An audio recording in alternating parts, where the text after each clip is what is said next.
Welcome to Fieldsports Britain. Coming up, we're fishing for sharks, for trout and for foxes. Roy Lupton's in a town centre where he's calling them in with the sound of a hot fixin and the smell of a hot doner kebab. What's wrong with my teeth?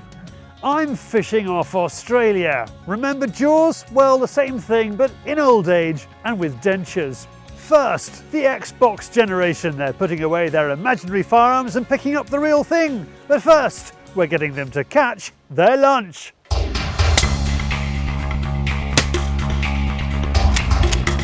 Question 1. How do we get the youth of today interested in hunting, shooting and fishing? Question 2. How do they spread that interest? Well, actually, we use these guys.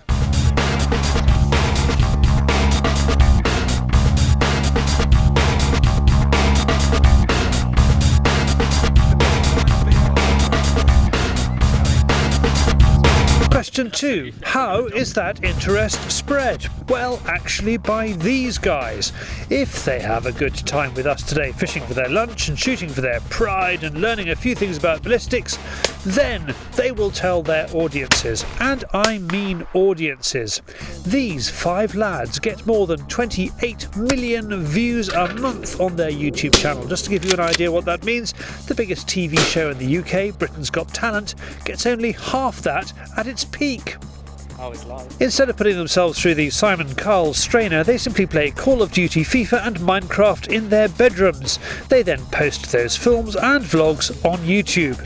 In their bedrooms, like some kind of insane parent, Fieldsports Channel is now going to drag them out of the darkness and into the light. Today is going to be sick.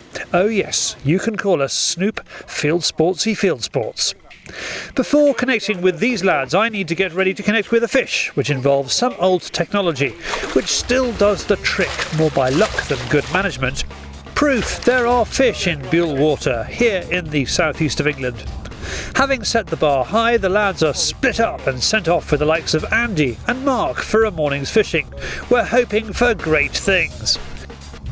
Marky Mark, are you going to catch us our lunch then? Am I? Yeah. Hopefully, yeah.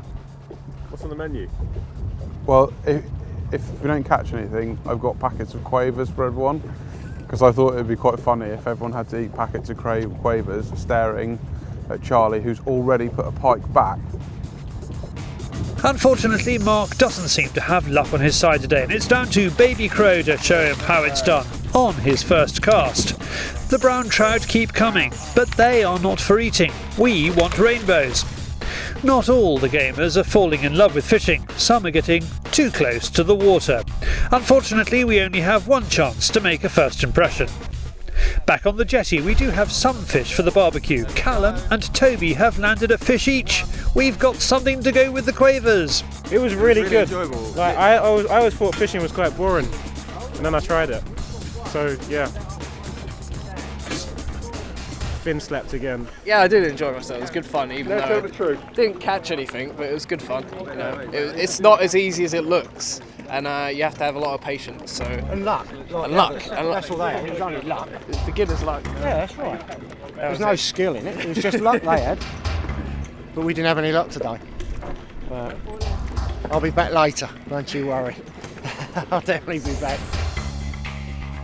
We head en masse to Andy's, where the lads first have a chance to shoot air rifles and a couple of shotguns on loan from York Guns. There's a pump-action Mossberg 12-bore and a silenced Mossberg 410. It's good when you hit it. There's also an opportunity to shoot at some explosive targets on a car door with a 243 rifle. Today is about lots of safe play with a hint of education. How often do you see characters shielded from bullets by a car in Call of Duty? Well, we want to show these lads that guns, real guns, need to be treated with care. They can pierce a lot more than a bit of metal. That was an incredible feeling. I've experienced it so many times in a virtual world, so to be able to do it for a real life is, it's an amazing feeling to do it, and I thank Fieldsports immensely for letting me have the opportunity to try it. Well, thank you for coming. But I mean, we worry in shooting that, you know, you're a bit detached from shooting because you're doing it virtually. Shooting a gun for the first time ever, it's just, it's an incredible feeling. I can't really describe it. Come back and do it again? Absolutely. Mark's also playing with bits of metal. Having forgotten the grill, we borrow some of Andy's sheep fencing for the fireball. So what's Mark rustling up for us today? It's very nice fish actually. I was really quite impressed with the quality of the fish we got. So we scaled it. Obviously we haven't done a brilliant job because we're out here in the middle of a field. And what we're going to do is just, hopefully that'll mean people will be able to eat the skin. I'm just going to wrap this up in a parcel. And we're going to get to try and steam in its own juice. It's been a busy but enjoyable day. So what sort of impression have we made on these lads? How are your ears? This one is ringing like mad. I can't really hear much right now. I mean, you have got ear defenders you could be using. I should be using air defenders. If you are going to come and do this, definitely do use air defenders. Are you enjoying it? I am loving it. I'm absolutely loving it. It's my first time clay pigeon shooting, and I think we went fishing earlier today, which was also quite cool. But yeah, I really love the shooting. Which would you come away? Which would you come back to do next? Both? Can I do both? You can do both. Yeah, I want to do both. Liam is a COD king, a Call of Duty pro. So what's it all about? Kills, objective, win. So you're out to shoot naughty terrorists and take a flag. Or, yeah, blow something up, yeah. Because that's normally what I go for. I normally go for objective rather than kills. So if you run somewhere and you die lots of times, but you get that position, then that's fine. All right, is this the first time you've been shooting? Yeah, I've never fired a gun before. And what did you think? I was a bit sceptical. I was a bit like, I don't know how this is going to go. Will I be able to do it or not? And then yeah, I had the clay pigeon. I shot in my first shot, and I was like, okay, fair enough. I might actually be able to hit something. And then from there, yeah, I was just getting more and more shots on. It's definitely different than playing on an Xbox. Like you got to hold a controller on an Xbox, whereas you've actually got to hold the gun. All right. So which of the two would you come back and do? What, fishing or shooting? Definitely the shooting. It's so much funner than the fishing. Callum joined us last year for the shooting and he's hungry for more. So having had a good time, can we rely on him to preach to the masses on our behalf? Do you reckon you can explain shooting sports to them? Yeah, I could, you know, if there's the older ignorant person that's like doesn't really understand it, I reckon I could win them around, if that's a good thing. Well, our viewers get really worried about this, that shooting is kind of marginalised and that nobody knows about it, and you're the kind of person who can do it. That makes you, you know, NRA fodder. Yep, yeah. No, as I said, like I think it would be pretty easy to win someone around, especially someone my age, because they'd be able to understand it a little bit better. Maybe it would be quite hard to win someone a little bit older over. Sorry. Yeah. I'll get like me. You're saying that. No comment. What would you do to them? Many things. Tell me. Too rude. No, tell me. Okay. Right. Okay, shooting, which is going on all around us, is not like it is on Black Ops, or is it? No, that bullet went straight through that car. And in COD you can hide behind things, and unless you've got like FMJ on, then it like taps you on the shoulder and you can walk off. But yeah, no, real life, I can't imagine a shotgun bullet hitting me in the chest, whereas in Call of Duty they sponge it, run off and kill you. We think it's been a successful day. We've done some myth busting and given some lads who know so much about guns in the virtual world and virtually nothing about them in the real world a taste of proper fishing and shooting. That is quality. We hope their enthusiasm will rub off on their millions of fans. It only remains to say thank you to everyone who helped, each of them great ambassadors for field sports and one who shows he can still cook up a feast on stock fencing. Well, there you are, the generation we need to reach. They really get it. Now, someone who doesn't get it, David, on the Fieldsports Channel News Stump.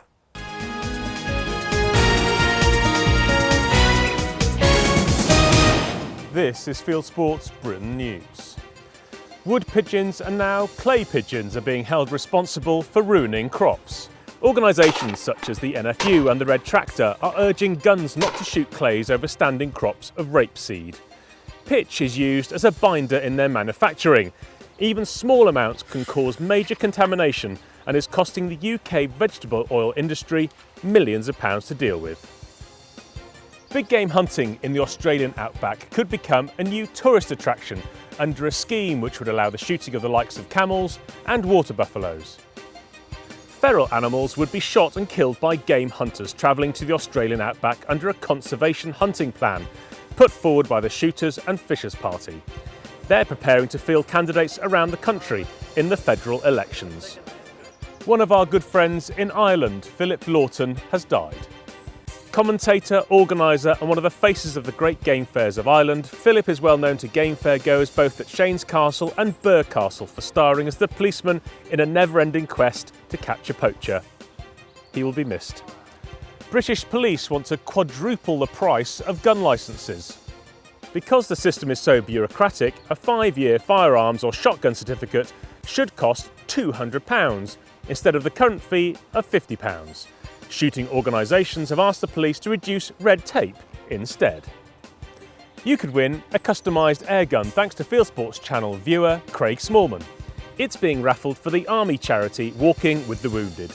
The prize is based on a Theoban Rapid and is in .2 calibre. Find out how to enter the competition on the theoban-rapid.co.uk forum. New websites and Facebook pages to look out for this week.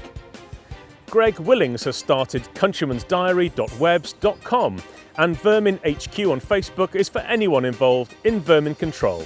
Give them a click. Now, do you remember this advertisement for Virgin Atlantic? Well, her son Prince William is now advertising a British fishing tackle company.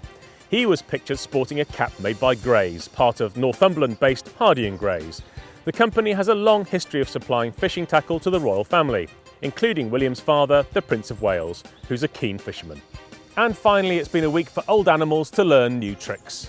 A black bear's learnt how to break into trucks, and this cheeky killer whale is using a free Meals on Reels service. It follows anglers off Alaska, and when it sees a fish being hauled in, it nicks it. Here it is nabbing a halibut. You are now up to date with Fieldsports Britain News. Stalking the stories, fishing for facts.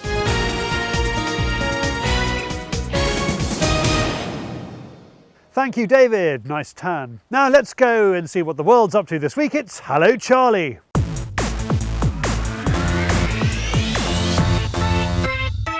Here's what the world's up to this week. Hello Charlie, KPS Hunters here. Today we're on a new rabbit. Craig David! Hello Charlie, Brian here in Alberta, Canada, enjoying black bear and mosquito season. Hello Charlie, it's Paul Dowling here with Stock Ireland. Just out doing some daytime fox calling on a new permission. So here's the results. There's Charlie for Charlie. See you again soon. Send us your own Hello Charlie. Film yourself on your mobile phone, just a sentence saying Hello Charlie, who you are and what you're up to. Then share it or email it via YouTube, Facebook, Dropbox, or you send it, you name it, to charlie@fieldsportschannel.tv. Next up, urban commando Roy Lupton's out foxing in a town. Let's see how many he can find round the back of the bins.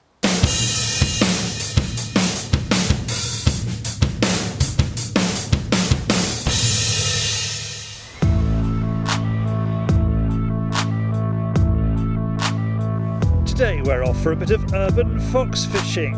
We know how big the problem is, but let's use it to our advantage. No rifle today. Roy has a Western Rivers fox call on test with 400 howls, screeches and love noises on it. So what works best? Our first port of call is behind a housing estate in Maidstone in the southeast of England. Roy puts the call up in a tree and he starts with a rodent distress. We don't want to upset the neighbours. But it's the sexy vixen that brings our fox out into the open. The fox came walking out no more than 25 yards away, giving us the perfect opportunity for a shot with a shotgun or a rifle. So obviously we wouldn't be using that here, but yeah, I'm pleased with that one. We'll move on and see if we can find a big boy.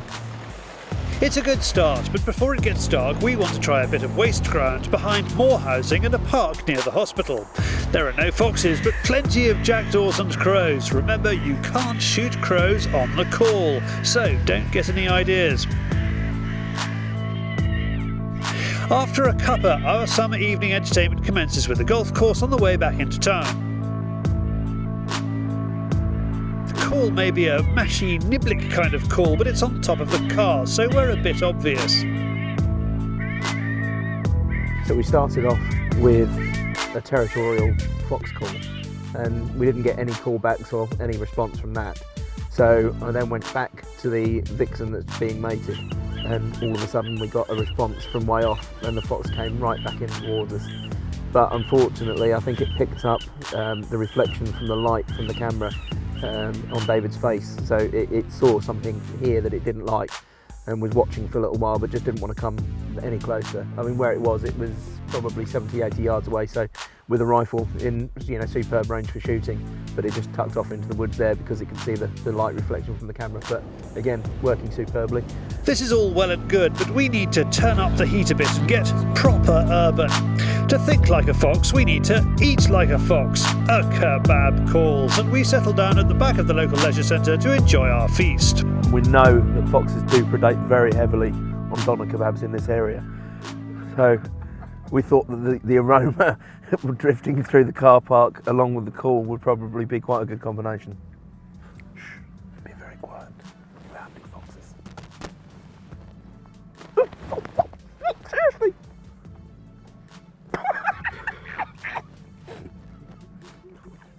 I told you, it's kebab.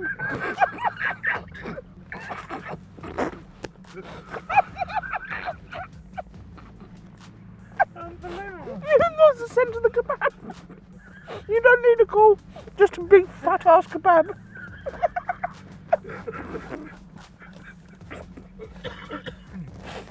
Oh man, how many foxes are there? On a serious note though, it really does just go to show and highlight the problem of the urban fox. We've got so many around. We're literally just sitting here talking about foxes and one walk straight in front of the car. Alright, we'll see if we can get Limpy to come back. I'm not talking about me.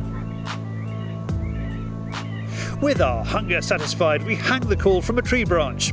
Within 2 minutes, the clean vixen call does the trick again. We have 2 inquisitive foxes.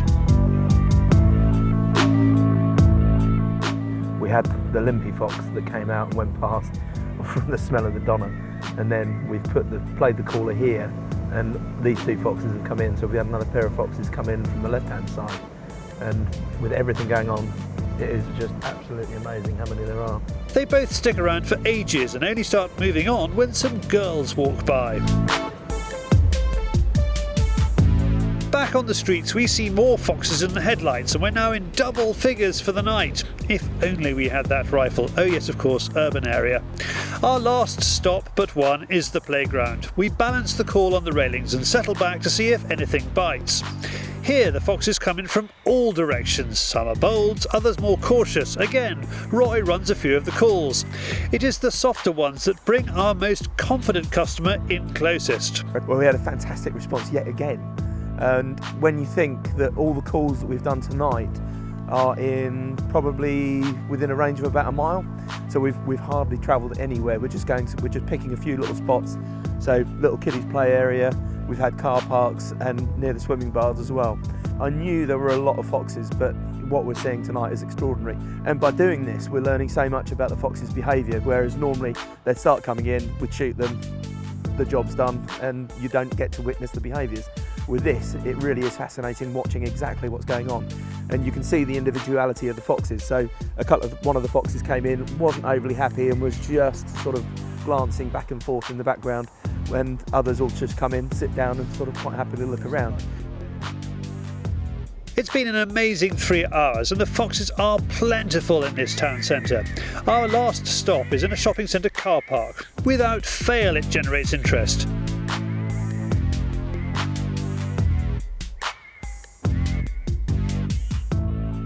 This confused fox eventually heads off, but then Roy brings it right back to us.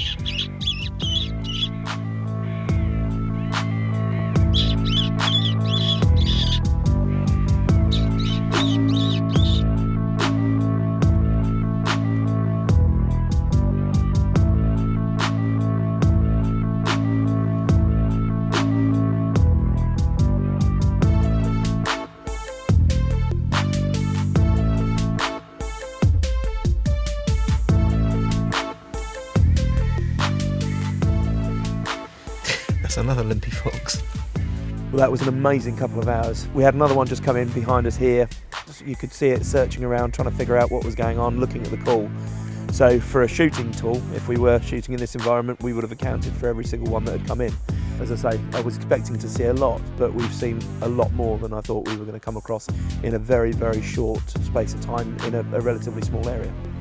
So the urban fox is alive, well and prospering, and although a cold kebab will suffice, they like the sound of the traditional dishes too.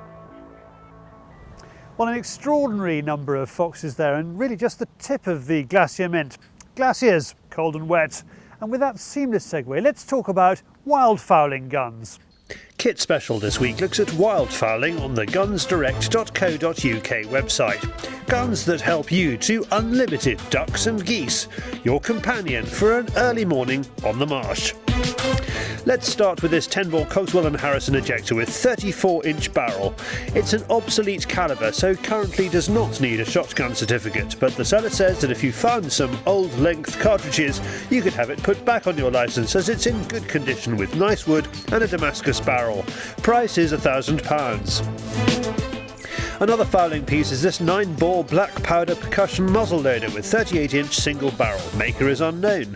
Lots of British towns in the 19th century had small gun makers and their market was principally local, especially gamekeepers and wildfowlers. Price is £1,200. Finally, a super modern Winchester Super X3 camo 12-bore for £859. Synthetic construction designed for the extreme colds that wildfowlers thrive on. It is also a byword for reliability. A pair of SX3s were recently used to shoot a record day on doves in Argentina. That's it. Feast your eyes, fish into your pockets. Thanks for watching. This is Kit Special. Now, as some of you may have noticed, we've been in Australia recently, and on our last morning we were out after sharks. The great white, the mighty tiger, no, the gummy shark. Welcome to Hastings, Australia. It's a little different to the Sussex seaside town we know, but it is on the coast and there are fish here. We've been promised the chance to hook a gummy shark by a rising hunting star in Australia, Dave Fent. His Aussie Hunting Adventures series is about to hit the networks, so before he's priced out of the market and becomes all lovey on us, his dad Cliff has offered up his boat for us to go shark fishing with Dave. Well, basically today we've come out the front of the western entrance. We've got Phillip Island over here, the mainland back over here on the other side of us. We'll come out chasing gummy sharks, and there's a few snapper getting around at the minute as well. Can you be savaged by a gummy shark? Well, it'll certainly tear your finger apart. Oh, they will? Okay, so yeah. Not that gummy. They're not that gummy, but we'll see if we can get one for you. The best chance of hooking a gummy, which Dave assures us are good eating, is during slack water between tides. There is plenty of prep to be done to get us ready. Just start throwing out a few cubes and make a bit of a trail, and the gummies and the other fish will pick up on this, and I'll start to come in. In the meantime, it's worth dangling the rod. Our first nibble is a barracuda, one of the fastest fish in the water. I've always wanted to catch one, and it's armed with some serious teeth. They're not a great eating fish. Most people use them for bait or just pop them back in the water. Yeah. They're very, very bony. So by the time you pick out a squillion bones, it's not worth eating. And what size do they go up to? Well, these things get up to a metre or so, 1200. So yeah, quite a bit longer, quite a bit bigger, and give you a good fight when they get to that sort of size. Then I get a bite, and it's my first ever barracuda. That's barracuda. Hey, I'm not going to pick it up because I'm going to get my spined and scragged and killed. Give us one of those small rags. Thank you, Dave. Mackerel off Sussex, barracuda off Melbourne. With, he assures me, a bit of time left before the Gummy Fest, I ask Dave about his new TV series. We're going to cater for your everyday hunter. So, you know, we're going to cover deer, foxes and rabbits and goats. All the easy stuff, and it's easily accessible to the Australian public. That's the Aussie hunter's favourite sort of fare, isn't it? Yeah, that's it, yeah, yep. All right, now your name of your show's on your shirt there. That's it. Aussie Hunting Adventures TV series, yeah? Yeah, that's right, yep. Stick that into Google. Yeah, put it into Google, have a bit of a look. Have a look at the website and our Facebook page. got quite a few followers so far. It's been great. Then something serious grabs one of the lines and Dave starts working it. Well, basically, I had a larger bait out for a gummy. Gummy's come up, he's grabbed onto it, now he's taken off and he's taken some line. So what we'll do now is we'll pick up the rod, we'll tighten up the drag, and then we'll let him go a bit and then we'll strike him. What they tend to do sometimes, they'll turn around and they'll start swimming against the current. Sometimes I'll circle around up towards the front of the boat. Turn that clicker off. See if we can get a bit of line back and find him. And there he is, we're in. Oh, and he's a good fish, I'd say. Then another bites.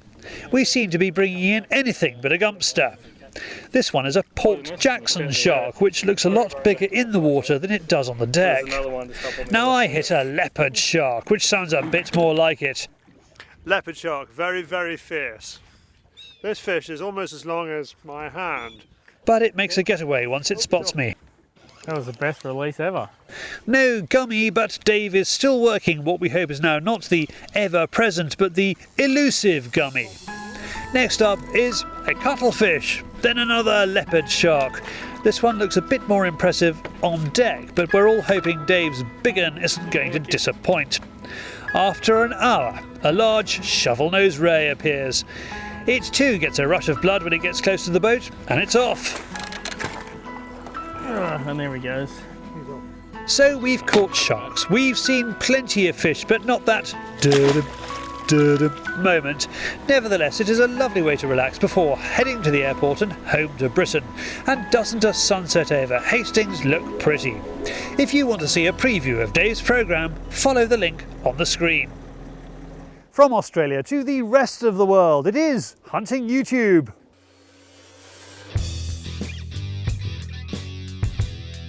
This is Hunting YouTube, which aims to show the best hunting, shooting and fishing videos that YouTube has to offer. So the American gun video maker Collion Noir makes films for the National Rifle Association, and this week it's a cracker about Hollywood hypocrisy. Lots of stars from violent screen epics are calling for increased gun control. Collion Noir points out a number of anomalies, not least that one of them, Sylvester Stallone's latest film, is called Bullet to the Head. Staying in the US, hunting with world-class bird dogs does not show world-class pheasant shooting nor particularly spectacular dog work, but it is artfully made and you may well enjoy it. Next up, elk hunting. One of the greats of the YouTube hunting community is Hushin with Lavere. In Bull of a Lifetime, he is after elk, being an American elk or a kind of big red deer, not a European elk, which is what Americans call a moose. Got it? It's nicely made, though the hunter looks like the Kilroy cartoon character. Back in the UK for some fishing. Essex Angling TV's episode 12 is out. It's carp and it includes a 32-pounder. Max, Tosh and Harry go what they call target hunting before the fish spawn and bump into a number of stars of the world of carp fishing.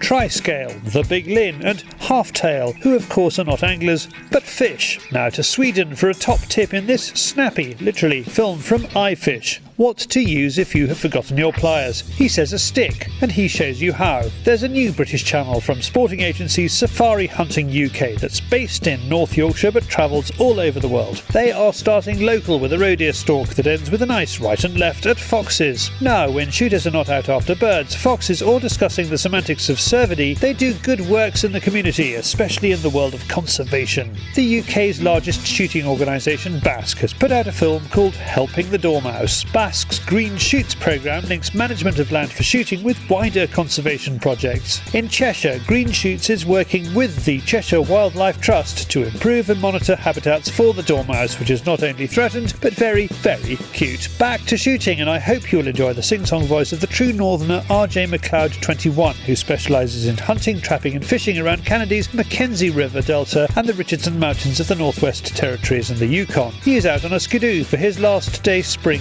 goose shooting on a morning he describes beautifully as one of those times where it almost feels like you're still just dreaming. You can click on any of these films to watch them. If you have a YouTube film you would like us to pop into the weekly top 8, send it in via YouTube or email me the link charlie@fieldsportschannel.tv. Well, if you enjoyed those, you may well enjoy this. It's Schools Challenge TV's latest. The CLA Game Fair is just around the corner. The 2013 event will be held at Ragley Hall in Warwickshire on the 19th to the 22nd of July. Watch this week's Schools Challenge TV to find out how to win a family ticket worth £60, plus how the Schools Challenge is taking part in the biggest event in the countryside year. Well, we are back next week, and if you are watching this on YouTube, please don't hesitate to hit the subscribe button that's somewhere around the outside of the screen like usual, or go to our webpage, fieldsportschannel.tv, where you can click to like us on Facebook or follow us on Twitter, or scroll down to the bottom of the page, pop your email address into the constant contact box, where we will constantly contact you about our programme that's out 7 PM UK time every Wednesday. This has been Fieldsports Britain.